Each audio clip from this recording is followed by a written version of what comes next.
Daewon Kim stared at his coffee as it floated lazily in the zero gravity of his ship's bridge. He had been hauling cargo across space for 30 years, and nothing exciting ever happened. That was exactly how he liked it. His ship, the Han Sol's Dream, was old but reliable, just like him. His first officer, Hana Choi, walked onto the bridge with a datapad in her hand. She was young, maybe 32, and always followed the rules. Sometimes that annoyed Daewon, but today he was grateful for it. "Captain, we're picking up a distress signal," Hana said, her voice tight with concern. Daewon sighed. Distress signals meant delays. Delays meant lost money. But maritime law was clear, even in space. You always answered a distress call. Always. "Where's it coming from?" he asked. "Mining station on the edge of human space. Station Gamma 7. Daewon calculated the fuel cost in his head and winced, but he nodded anyway. "Change course, let's see what's going on." 3 hours later, they arrived at Station Gamma 7. What they found made Daewon's blood run cold. The station was destroyed. Not damaged by an accident or equipment failure, destroyed by weapons. The hull had massive holes burned through it. Debris floated everywhere. And it was completely silent. "This doesn't make sense," Hana whispered. Who would attack a mining station? Daewon didn't have an answer. Humanity hadn't fought a war in 1,000 years. There were no pirates, no raiders, no enemies. They had achieved perfect peace after defeating the Veral Collective so long ago that most people didn't even remember what war looked like. "Scan for survivors," Daewon ordered. They found one. A woman named Bora Song, barely alive in an emergency pod. They brought her aboard and gave her medical attention. When she could finally speak, her words changed everything. "Ships," Bora gasped. "Massive ships. I've never seen anything like them. They came out of nowhere and demanded our surrender. Said we belonged to something called the Cracks Imperium now." Daewon felt his stomach drop. "What happened then?" "Our administrator tried to explain that we're not military, that we could talk to our government about diplomatic contact. They laughed at us. Then they started shooting. They killed everyone. I only survived because I was in the maintenance bay when the attack started." Hana and Daewon looked at each other. This was impossible. Humanity had spent the last 1,000 years building a peaceful civilization. They had dismantled their military, melted down their weapons, converted their warships into mining vessels and research stations. The idea of someone attacking them was absurd, but the evidence was all around them. A destroyed station, 200 dead miners, and an enemy nobody had known existed. Daewon immediately sent a message to Earth. Within hours, the news spread across all of human space. People were confused, then scared, then angry, but mostly confused. A whole generation had grown up never knowing conflict. They had no idea what war even meant. On Earth, in the Global Council chambers, Admiral Ji-won Park stood before the assembled leaders. She was 68 years old, and one of the last people who had actually studied military history. Most people thought her job was pointless. Humanity's defense coordination was just a ceremonial position, maintaining old satellites and early warning systems that would never be used.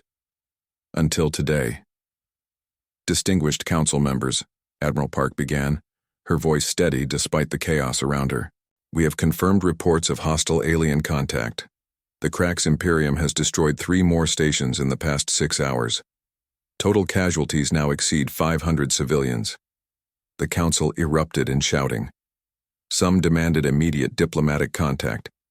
Others wanted to evacuate the frontier colonies. A few asked if this was some kind of mistake or misunderstanding. President Myung-Dae Han raised his hand for silence. He was a lifelong pacifist who had built his career on maintaining humanity's peaceful culture. "Admiral Park, do we have any military capabilities to respond to this threat?" Admiral Park hesitated. "Sir, officially we have 12 patrol vessels designed for search and rescue. Against a military fleet, they would be useless." "And unofficially?" the president asked. Before the admiral could answer, a voice spoke from the back of the chamber. "Unofficially, Mr. President, we have everything we need." Everyone turned to look. Dr. Taeyang Ryu stood up from his seat in the observation gallery.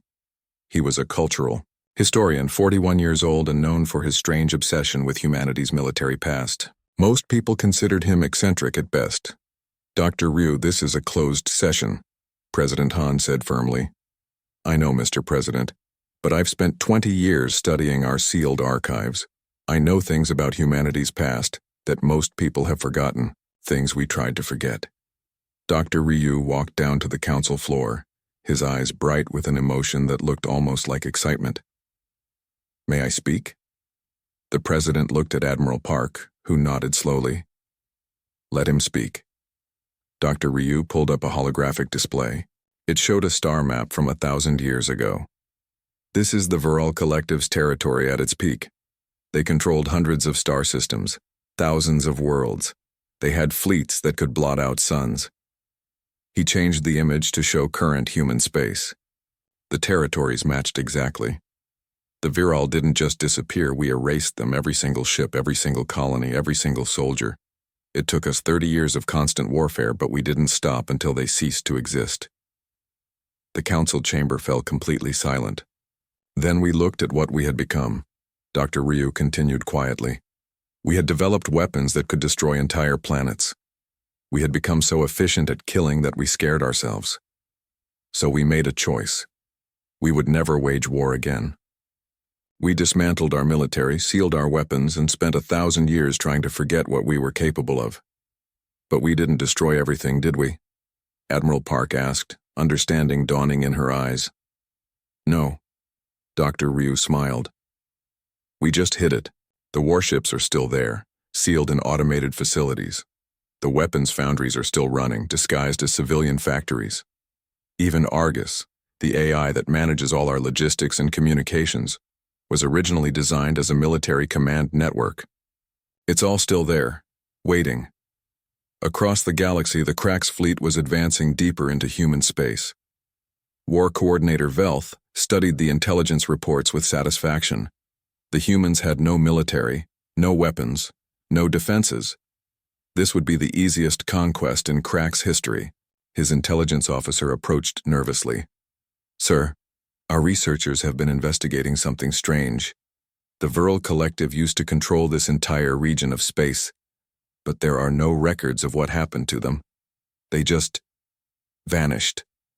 About 1,000 years ago, Velth waved his hand dismissively. Ancient history, probably collapsed from internal problems. It has nothing to do with these peaceful humans. The intelligence officer wanted to say more but thought better of it. Still, something bothered him about the timing. The Veral had been the most powerful military force in the galaxy. Then they disappeared. And in their place, humans appeared, preaching peace and cooperation. It was probably nothing, but it nagged at him anyway. Back on Earth, the Global Council faced an impossible decision. President Han looked around at the assembled leaders. We swore we would never return to war, that we had evolved beyond violence. If we activate our military capabilities now, what does that say about us? A young counselor named Su Min Yoon stood up.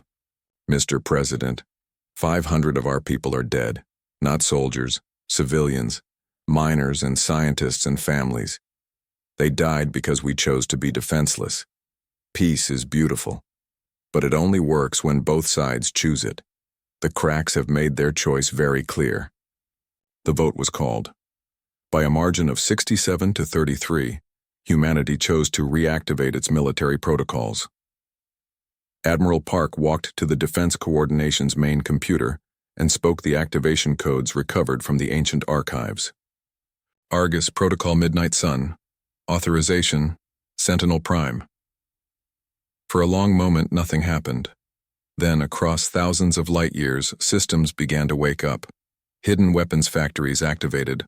Orbital facilities opened massive hangar doors that hadn't moved in centuries. And Argus's voice, calm and professional, filled the command center. Defense Network Argus reporting. Threat assessment complete. Recommended response, standard deterrence protocols. Estimated time to full military readiness, 72 hours. Admiral Park's hands were shaking. Argus, how many ships do we have available? Current inventory: 47,000 capital ships, 189,000 support vessels, 2.1 million fighter craft. All units are being reactivated now. The admiral had to sit down. The Cracks fleet, according to their intelligence, had maybe 3,000 ships, and they thought humanity was defenseless. Admiral Park composed a message to the Cracks fleet. It was simple and direct. Your demands are rejected. You have 24 hours to withdraw from human space. Further aggression will be met with appropriate response. When Velth received the message, he laughed. His commanders laughed with him. These humans were desperate, making empty threats. He sent his fleet forward, targeting Earth itself, but as his ships advanced, their sensors began detecting something impossible.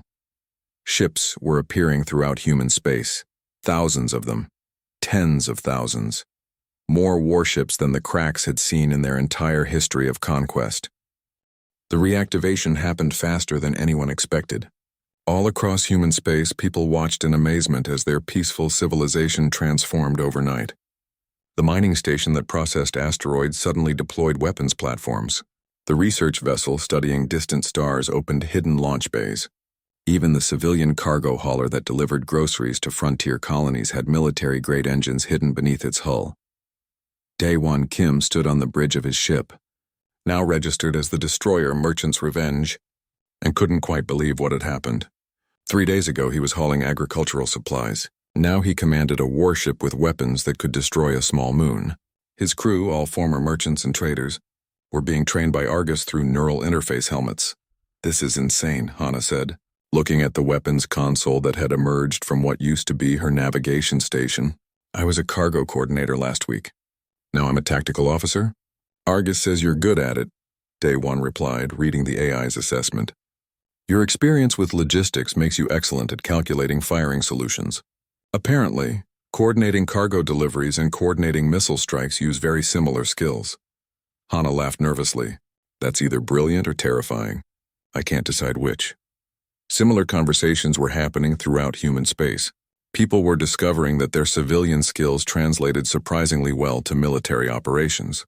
Sports coaches became tactics instructors. Video game champions became drone pilots. Corporate strategists became fleet coordinators.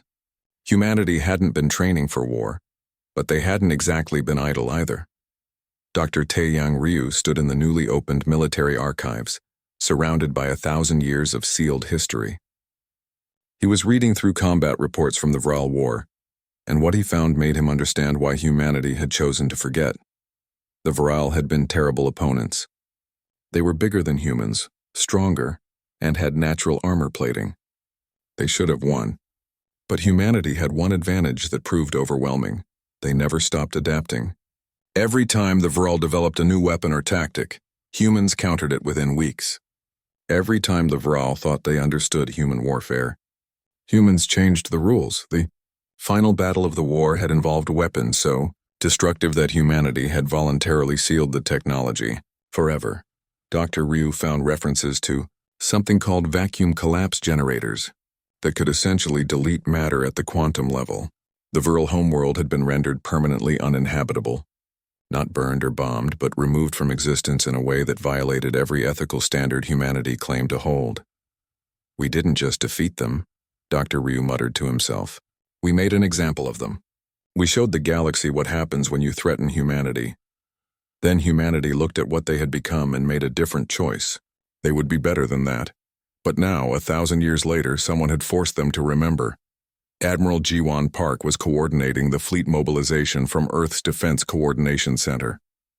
Screens surrounded her, showing ships waking up from hibernation across dozens of star systems. It was beautiful and terrifying in equal measure.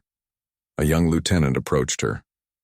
His name was Won Shik-baek, and until yesterday he had been piloting tourist shuttles around Earth's moon. Now he was being assigned command of a dreadnought called Soul's Hammer. He looked both excited and terrified. Sir, I don't understand. I've never served in the military. Why am I being given a capital ship? Admiral Park smiled gently. According to Argus, you have exceptional spatial awareness and decision-making under pressure. You've safely navigated tourist shuttles through asteroid fields during solar storms. That's basically combat piloting without the shooting. But commanding a warship with 5,000 crew members? Argus will help you. And your crew will help you. Besides, the ship itself remembers how to fight. It's been doing this for over 1,000 years. You're not starting from nothing. You're continuing a legacy. She paused, then added more seriously, "Besides, we don't have much choice. We need every capable person we can find." One Shik saluted and left to meet his ship. Admiral Park watched him go and wondered if she was sending children to fight battles they couldn't possibly understand. But the alternative was letting the Cracks slaughter more civilians. The Cracks Imperium was beginning to realize something was wrong. Their scouts were sending back increasingly worried reports. The humans weren't evacuating their colonies. They weren't begging for peace terms. Instead, they were mobilizing. Emperor Zenthor summoned his war council. He was an imposing figure, over 3 meters tall with 4 arms and natural armor plating that could stop most small arms fire. He had personally led the conquest of 9 civilizations. He knew warfare. "Explain these reports," he demanded. "My intelligence officers told me humanity had no military capacity."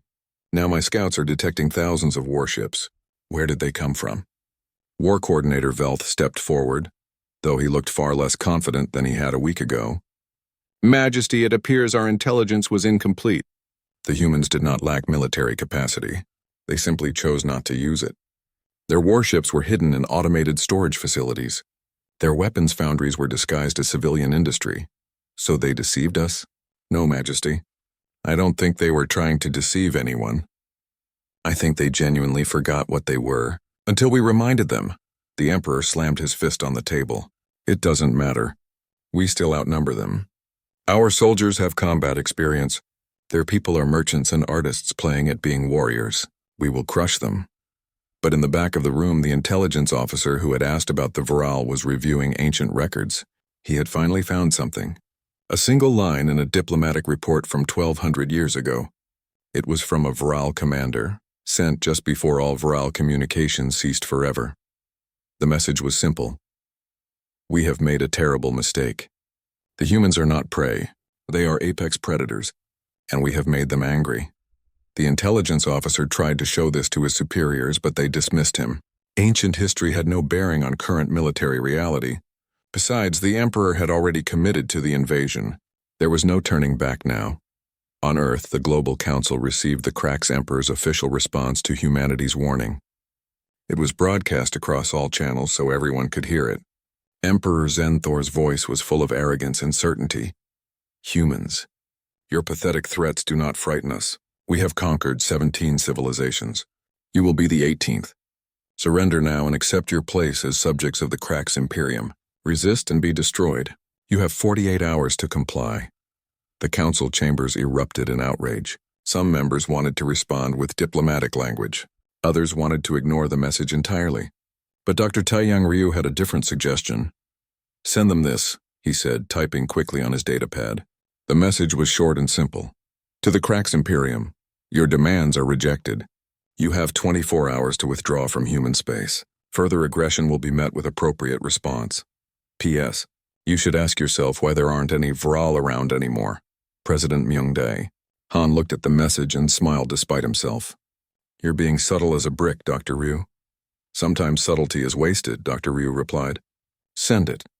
When Emperor Zenthor received humanity's response, he and his entire command staff laughed. The Veral reference meant nothing to them. Just more human desperation. "They're bluffing," the Emperor declared. "Send the fleet forward. Target Earth will broadcast their surrender to the entire galaxy." The Cracks invasion fleet began its final approach to human space. 3,000 warships, carrying the military might of a galactic empire. They had fought and won dozens of major battles. Their tactics had been refined over centuries. They were professionals. What they didn't know was that the humans had been professionals too. Once. A long time ago. And professionals never really forget their training. Admiral Park stood in the command center, watching the Cracks fleet advance on her displays. Around her, thousands of newly reactivated officers coordinated humanity's response. They moved with a strange confidence that surprised her. Then she realized what it was. They weren't scared. They were eager. For 1,000 years, humanity had channeled its competitive instincts into business, sports, and games. They had built massive industries around simulated conflict, professional sports leagues with billions of fans, strategy games with millions of players, business competitions that destroyed entire corporations. They thought they had left warfare behind, but they had really just been practicing. "Admiral," Argus spoke calmly, "all fleet elements are now fully operational. We have 59,000 combat vessels ready for deployment. Recommend establishing defensive line at the Proxima system. Enemy fleet will arrive there in approximately 6 hours. Do it," Admiral Park ordered. "And Argus, make sure we record everything. When this is over, I want the galaxy to understand exactly what happened here." "Understood, Admiral. Preparing combat systems. Authorization to engage hostile forces upon entry to Proxima system?" Admiral Park took a deep breath. This was it. The moment humanity returned to war after 1,000 years of peace. She wanted to feel guilty about it. She wanted to feel regret, but all she felt was grim determination. The Krax invasion fleet arrived at Proxima expecting empty space or maybe a few converted civilian ships trying to look threatening. What they found instead made War Coordinator Velth's blood run cold. 500 massive warships hung in perfect formation. Each one was over 1 kilometer long, bristling with weapons that Krax sensors couldn't even properly identify. The hull plating was scarred and pitted, not from age but from ancient battles. These weren't newly built vessels. "These were veterans. How is this possible?" Velth whispered. "Our intelligence said they had no military." His tactical officer was frantically scanning the human fleet. "Sir, these ships are over 1,000 years old. But their systems are fully active. Weapons charged, shields at maximum. They're not museum pieces. They're operational warships." A communication channel opened. A human voice spoke calmly without emotion. "Krax vessels, this is Vice Admiral Wanshik Beck of the Human Defense Fleet. You are in violation of human territorial space. Withdraw immediately or be fired upon." Velth looked at the numbers. His fleet had 3,000 ships. The humans had 500. The math was still in his favor, and the Krax had never lost a battle when they had numerical superiority. "All ships open fire," Velth ordered. The Krax fleet unleashed their main weapons. Particle beams designed to slice through enemy hulls lit up space. It was an overwhelming assault that had destroyed entire defensive fleets in previous conquests. The beams struck the human dreadnoughts and dissipated harmlessly against energy shields. "Their shields are holding?" Velth couldn't believe it. "Increase power. Maximum intensity." The Krax beams intensified, but the human shields didn't even flicker. Then the human fleet fired back, but they didn't use energy weapons. Instead, thousands of solid projectiles launched from the human ships.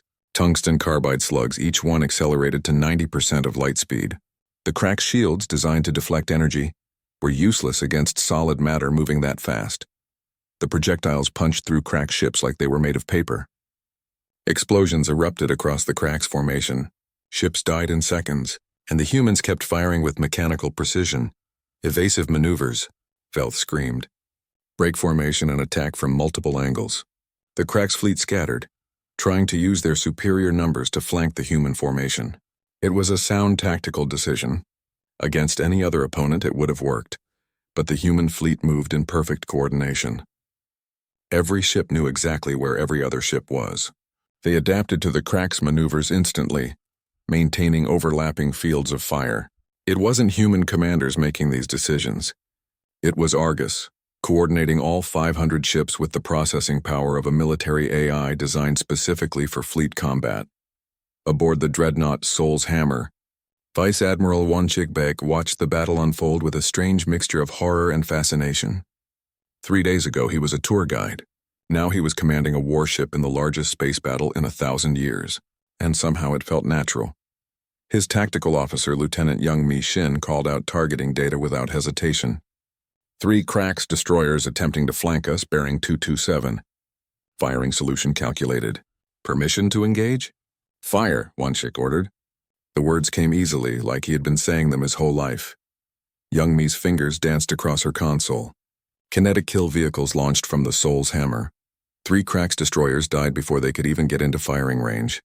"How are you so good at this?" Wanshik asked her. Young Mi laughed, though it sounded slightly hysterical. "I was a competitive strategy game champion before this. Turns out, calculating firing solutions uses the same skills as calculating resource management in games." Who knew? The battle raged for 17 minutes. To the cracks, it felt like hours. Their fleet was being systematically destroyed. The humans fought with a coordination and precision that no biological commanders could achieve. Every shot was calculated. Every movement was purposeful. There was no hesitation, no confusion. Velth watched his fleet dying and finally understood. The humans weren't learning how to fight. They were remembering. And they were very, very good at it. All ships retreat, he ordered. Fall back to the rally point. Of the 3,000 crack ships that entered Proxima, only 153 escaped. The rest were either destroyed or disabled. Human casualties, 12 ships damaged, none destroyed. Admiral Jiwan Park watched the battle results from Earth and felt sick. Yes, humanity had won decisively. Yes, they had defended their territory successfully. But over 200,000 crack soldiers had just died. That was more death than humanity had experienced in the past 1,000 years combined. Admiral, Argus spoke, recommend pursuit of enemy fleet. Current trajectory suggests they are retreating to their rally point. We can destroy them before they regroup. Admiral Park took a deep breath. This was the moment that would define humanity's return to warfare. They could pursue and annihilate the cracks completely, or they could send a different message. Negative, Argus, let them go. Send a message to their retreat path. Tell them we're deploying medical ships to assist any disabled cracks vessels. Any ship that fires on our medical teams will be destroyed. Any ship that requests assistance will receive it. There was a pause. Even Argus seemed surprised. Admiral, this is tactically inefficient. The enemy could regroup and attack again. Maybe. But we're not fighting to exterminate them, Argus. We're fighting to make them stop. There's a difference. Across human space, people watched the battle replays. The reactions were mixed. Some celebrated the overwhelming victory. Others were horrified by the violence, even against an aggressive enemy. But one video went viral across all human networks. It was from a young volunteer named Nari Lee, broadcasting from one of the human warships. She was 19 years old, a university student who had signed up the day humanity reactivated its military. Her message was simple and direct.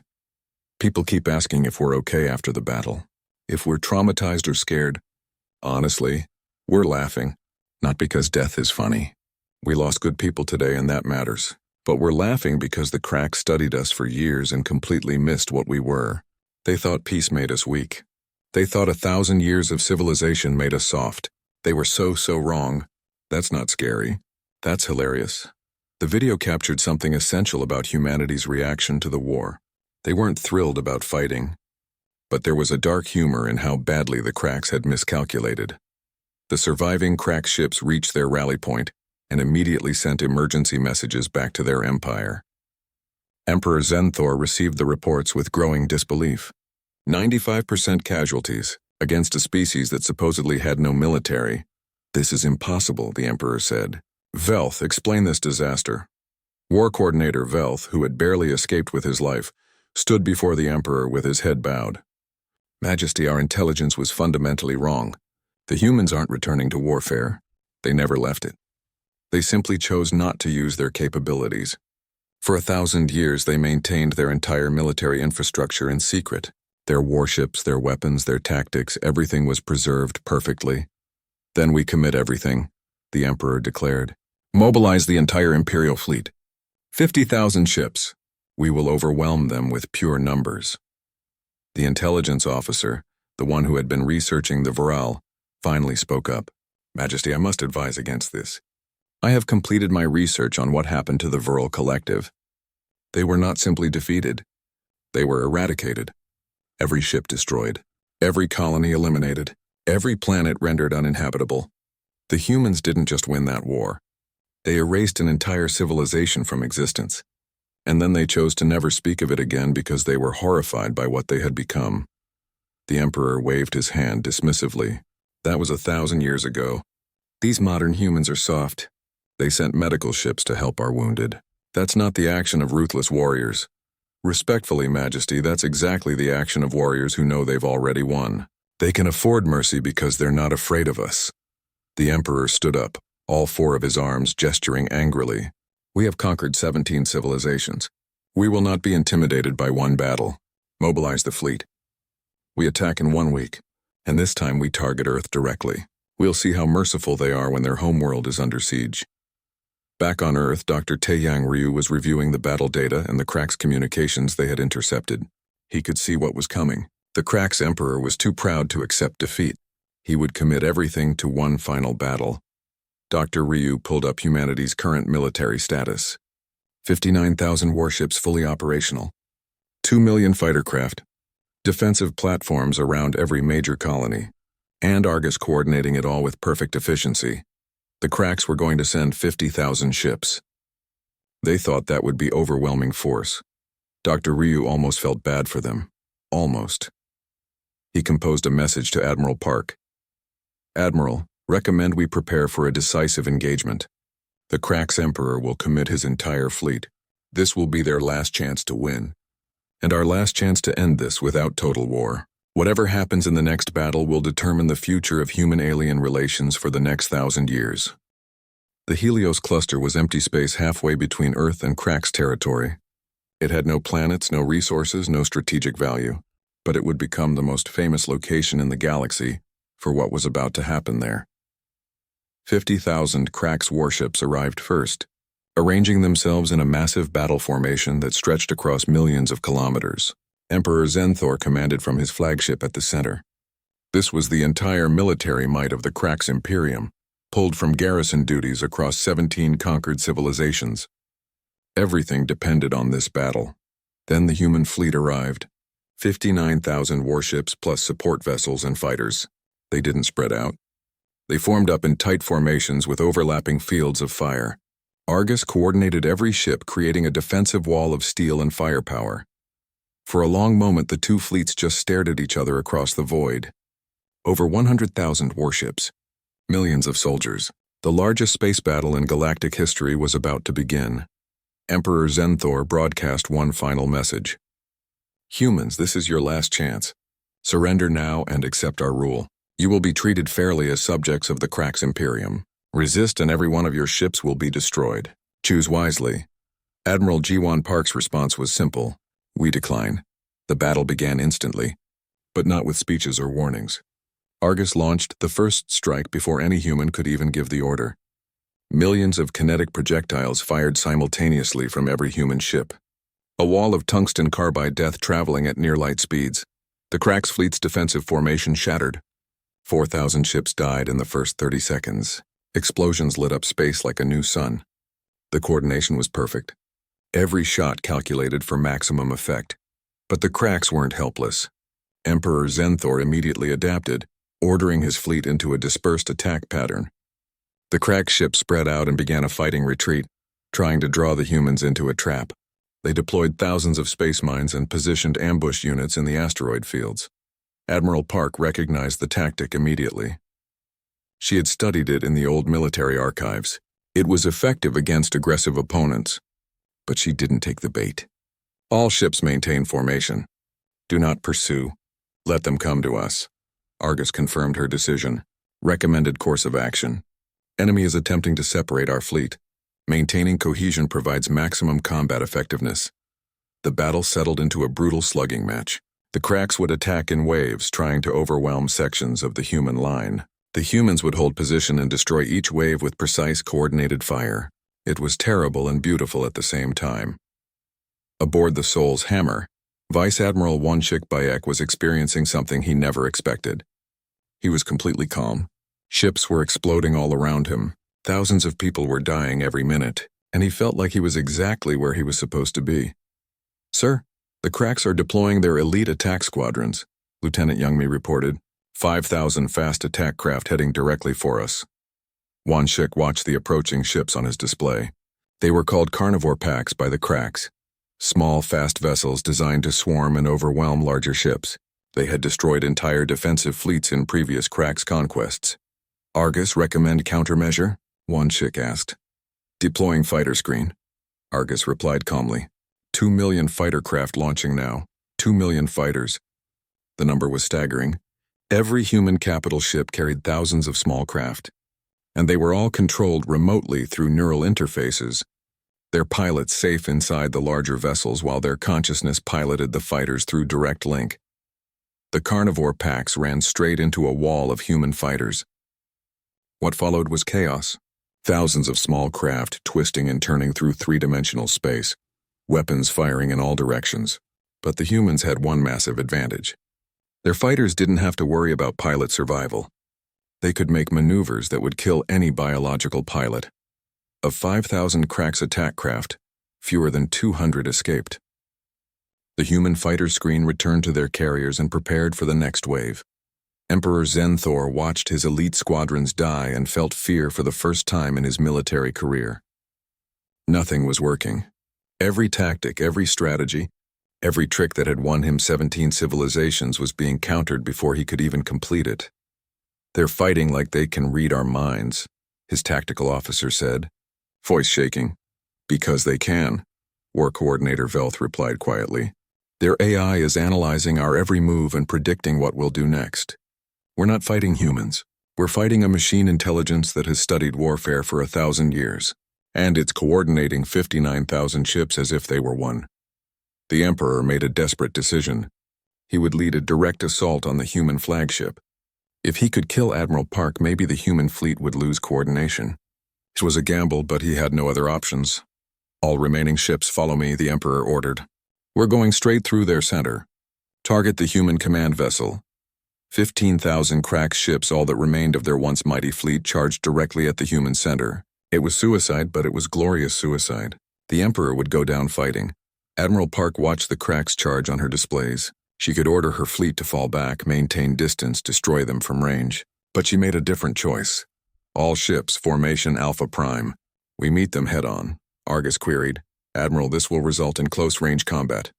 Casualties will increase significantly. I know. Do it anyway. The Emperor wants a warrior's death. We'll give him a warrior's battle." The two fleets collided in the center of the battlefield. Ships traded fire at point-blank range. Explosions erupted everywhere. It was no longer a strategic battle.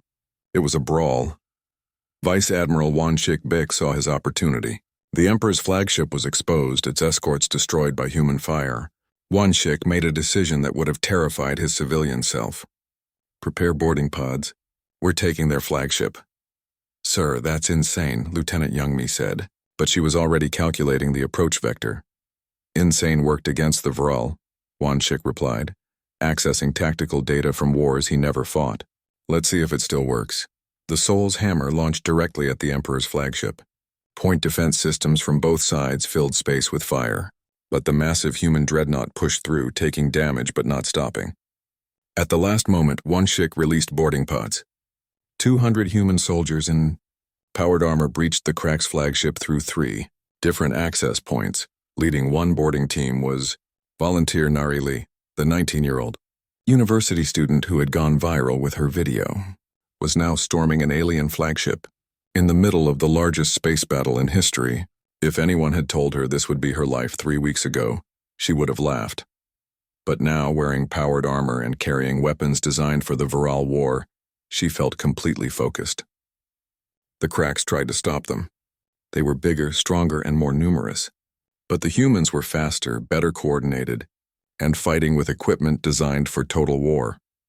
Nari's combat feed was being broadcast back to Earth. Billions watched as she and her team fought through corridor after corridor. Her commentary was matter-of-fact, almost bored. "Contact forward corridor. 3 Krax soldiers engaging, targets neutralized. Proceeding to next junction." The boarding teams reached the command deck where Emperor Zenthor waited with his personal guard. He stood tall and proud, all forearms holding weapons. He had killed many warriors in personal combat. He would not die easily. Nari removed her helmet and faced the Emperor directly. She was tiny compared to him, barely reaching his chest, but she showed no fear. "Emperor Zenthor, you have 2 choices. Order your fleet to surrender, or we take this ship by force. Your call." The Emperor looked at this young human who had just fought through his entire security detachment. He looked at the battle outside where his fleet was dying. He looked at his officers who were backing away from the fight, and he made his choice. He raised his weapons in salute, then lowered them in surrender. "I yield. My fleet yields." "You have won, human." Nari didn't smile. She just nodded. "Smart choice. Argus, inform Admiral Park that the Emperor has surrendered." The Battle of Helios ended after 8 hours of combat. Cracks casualties: 31,000 ships destroyed, 12,000 captured or disabled. Human casualties: 11,000 ships destroyed, 3,000 heavily damaged.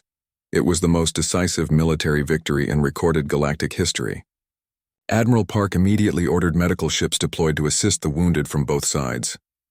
The shooting was over. Now came the harder part, making peace. 3 months after the Battle of Helios, the galaxy was still trying to understand what had happened. Humanity had gone from unknown peaceful species to the most powerful military force in known space in less than a month. And nobody knew what they would do with that power. Admiral Jiwan Park sat across from Emperor Zenthor in a neutral conference room on a diplomatic station. The Emperor was technically a prisoner, but he was being treated with respect. No chains, no guards in the room, just 2 military leaders talking about the future. I expected execution, the Emperor said quietly, or at minimum public humiliation. Your people would be within their rights. We attacked you without provocation. Yes, you did, Admiral Park agreed. You killed over 700 of our civilians before we even mobilized. Then you killed another 11,000 soldiers in the battle. We have every right to be angry. So why am I still alive? Admiral Park pulled up a holographic display showing the Cracks Empire. Your empire is collapsing. Half of the 17 species you conquered are in open rebellion. Your economy is failing because you spent everything on the military. You need our help more than we need revenge. She slid a data tablet across the table. This is our proposal. A mutual defense pact, free trade agreements, technology exchange. In return, you grant independence to all species in your empire, but maintain trade relationships with them. Transform from an empire of conquest to a confederation of cooperation. The Emperor stared at the document. You're offering alliance? After everything? We're offering a better option than extinction. 1,000 years ago, we destroyed the Veral completely. It took 30 years of total war and nearly broke our civilization. We won, but the victory cost us our humanity. We're not making that mistake again. Besides, destroying you would create a power vacuum. Other aggressive species would fill it. But if we help you transform, we create a partner with personal interest in maintaining peace. Emperor Zenthor read through the proposal slowly. It was generous. Too generous. Why do you trust us not to betray this alliance? Admiral Park smiled coldly. We don't. But we have 59,000 warships and you have 7,000. If you betray us, we can end your civilization before your fleet even mobilizes. Trust isn't required when deterrence is sufficient. The Emperor understood. Peace through strength. I accept your terms. But my people will resist. They have never known anything except conquest. Then you teach them something new. Or we will. The Helios Accords were signed 6 months after the war began. The Cracks Empire became the Cracks Confederation. All 17 conquered species gained independence, though most chose to maintain economic ties with the Cracks. Emperor Zenthor remained as head of state, but with significantly reduced powers. More importantly, humanity established the Galactic Defense Initiative. Any species could join. Members contributed ships and personnel, but maintained full sovereignty. The goal was simple: mutual protection against aggression. And with humanity's military might backing it, the alliance had real teeth. Not everyone in human space was happy with the peace terms. Council member Su Min Yoon, who had lost family in the initial Cracks attacks, argued for harsher punishment. They murdered our people, and we reward them with alliance? Where's the justice? President Myung Dae-han addressed her concerns in a public forum. Justice isn't revenge. Justice is ensuring this never happens again. If we crush the Cracks completely, we become what we fought against. If we help them transform, we create a lasting peace. Which future do you want? The debate was passionate, but ultimately resulted in a narrow vote supporting the alliance. 54% in favor. Humanity chose peace again, but this time backed by overwhelming military capability. The characters who had experienced the war found their own paths to peace. Captain Daewon Kim returned to merchant service, but his ship remained a military vessel.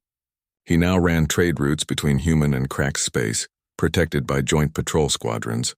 Turns out, he joked to Hana one day, the best way to prevent war is making everyone too rich to want to fight.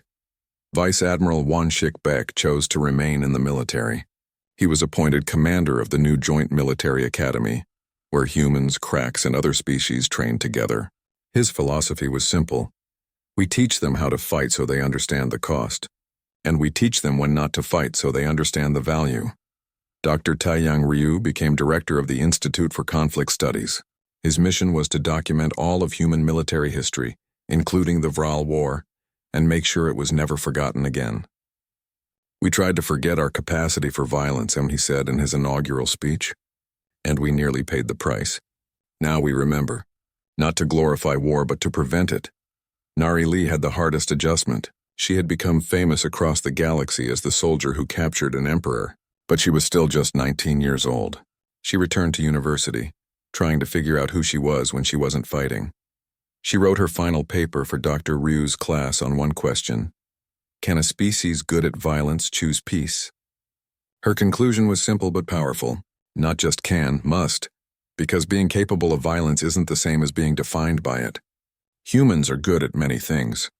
We're excellent traders, creative artists, brilliant scientists, and yes, effective warriors, but we get to choose which of those things defines us.